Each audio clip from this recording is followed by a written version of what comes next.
शिवाजी महाराजांची कीर्ती बेभान होती. महाराजांची कीर्ती बेभान, भल्या भल्यानं फुटलाय घाम. याला कोण घाली असन तर बारीक पुसती बेगम. बडी बेगम म्हणजे आली आदिलशाची आई बर का. नजर येत तिच्या अंगार, दरबार झाला कपगार. कुणी घेईना पुढाकार, साऱ्यांनीच मानली हार.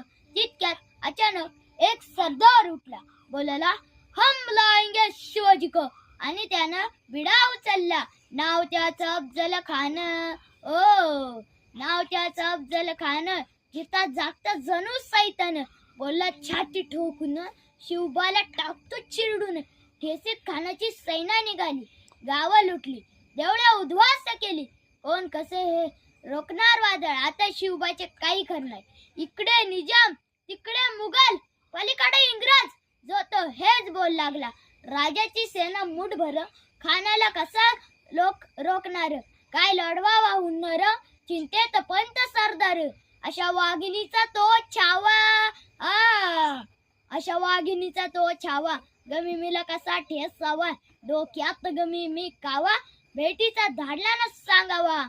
प्रतापगडावर आमने सामने भेटीचा सांगावा. खानानं हसत हसत कबूल केला. दिवस ठरला आणि ठरल्याप्रमाणे प्रतापगडच्या पायदेशी खान आला. बेगुमान नाही त्याला जाणे, शिवाजी राजाच्या करमतीची, त्यासी नाही जाणीव शक्तीची.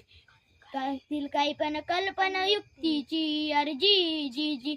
करतील काही पण कल्पना युक्तीची, अर्जी जी जी. खानाच्या भेटीसाठी महाराजांना सुंदर शामियान भरला होता. भेटीसाठी छान उभारीला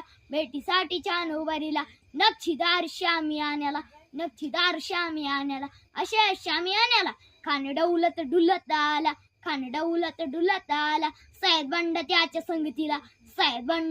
संगतीला, शिवबाच्या संगती माळा. म्हणतात ना होता जीवा म्हणून वाचला शिवा. राजाला पाहून खान म्हणतो कसा, आओ शिवाजी आओ, हमारे गले लग जाओ आओ. खान हक मारितो हसरी, रोको न नजर गैरी. जिहर जी. खानानं राजाला अलिंग दिलं आणि दगा केला. खानदाभिमान मान्याला काटेरीचा वार त्यानं केला.